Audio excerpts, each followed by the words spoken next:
Hello again, everyone. Edwin Learnard back once again in this YouTube astrological segment. I'm going to be talking about the Sun conjunct Neptune in Synastry. Now, first off, the basic character, which is the Sun, and then the Neptune person's dreams and fantasies may be strongly integrated. The Neptune person may have much inspiration to help the Sun person attain what he or she wants in their life. And now the Sun person may intensely focus on the Neptune person, their attainment of their dreams and aspirations. If Neptune, is an Aquarius as an example, those dreams and aspirations may dreams and fantasies. Those dreams and fantasies may be, connected with astrology, computers, electronics, astronomy, meteorology, aviation, even innovation, as some examples. And this could be, an aspect of really, altruism, sacrifice, compassion, and also forgiveness as well. The Neptune person may easily, forgive, the Sun person, for any transgressions or defaults, and try to see the best, of that Sun person. But at the same time, remember that conjunctions are neutral aspects, and on the negative side, the Neptune person, may dissolve or play a role in dissipating the Sun's, energy to some degree. And the Neptune person may seem a little bit cryptic or nebulous or unclear to the Sun individual. This this is a the Sun person. At the same time, on the negative side as well, may see the Sun person. The Sun person may perceive the Neptune person as being very, passive, weak, even deceptive, nebulous, and unclear, and even elusive. Now, the Neptune person, may intuitively understand, the Sun person's basic character, and even knowing that person's true self on that. But in most cases, as many of you may know, the Sun is going to be in a different sign than the Ascendant in the majority of cases. And the thing is, whereas the Ascendant, is the outer demeanor, the self, the facade, the qualities that are presented, but more easily expressed outwardly. The Sun is actually the true self. And you have, the Neptune person can, again, intuitively understand, the Sun person's true self. If the Sun is in the zodiac sign Cancer, as an example, that true self can be very, tenacious, dedicated, devoted, protective, sympathetic, nurturing, and emotionally yet moody and temperamental as well.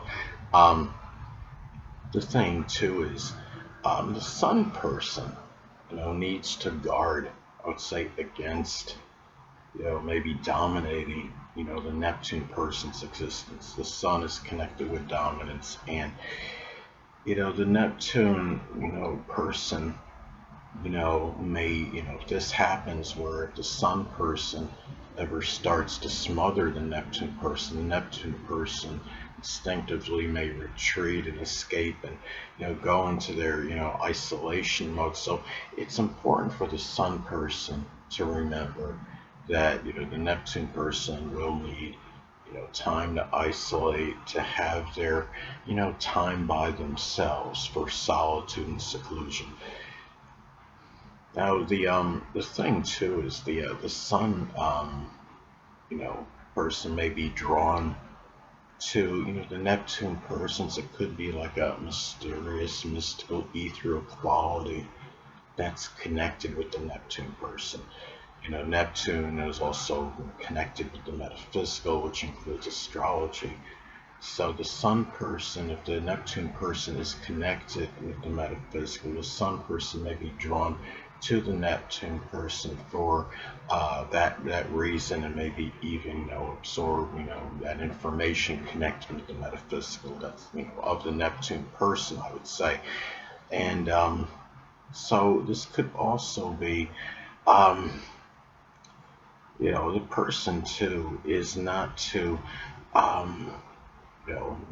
as far as the synastry aspect goes, is that the Sun person needs to be prudent, not to be disillusioned by the Neptune person, not to get to a point where he or she, overlooks, possible defaults or negative characteristics of the Neptune person, just constantly sees the good, because it's okay to be idealistic regarding a person, but not unrealistic, and make sure that, if you're the Sun person, to see the Neptune person as he or she really is, with the good and bad traits of that person. Now, the thing is, as I've stated in previous videos, my earlier videos, I talked about making sure you never isolate any single one astrological element, aspect, planetary placement, position, or what have you, and make an analysis of a person astrologically speaking based on that alone, because the person is the sum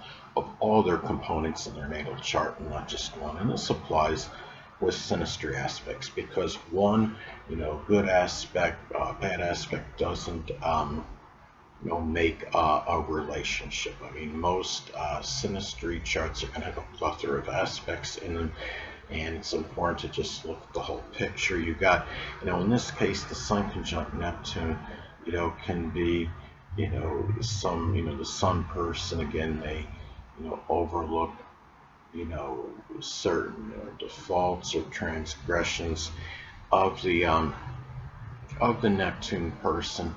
But at the same time, I mean, let's say if you have, let's say two people have this synastry aspect, right? The Sun conjunct Neptune and synastry. But let's say that, they have, Mercury, sextile, trine Sun, or even Mercury conjunct Sun and synastry. Those same people have that aspect, and let's say it's the the Sun person and the Sun conjunct Neptune. Let me be kind of rewind. In this, you have the Sun conjunct Neptune aspect in synastry, right? And let's say you have two people have that aspect in synastry, but let's say the same people, and the Sun person specifically has their Mercury, say, conjunct, sextile, or trine the other person's Sun. That person, that person would be able to understand that Sun person a little bit better, if that makes any sense. And you would have more of an the Mercury, the person that has Mercury conjunct the other person's conjunct, sextile, or trine the other person's Sun, or even that person's ascendant, may have a better understanding of that person. So what would happen is that could modify this Sun conjunct Neptune synastry aspect to some degree, because the Sun conjunct Neptune in synastry, the Sun person may not always see the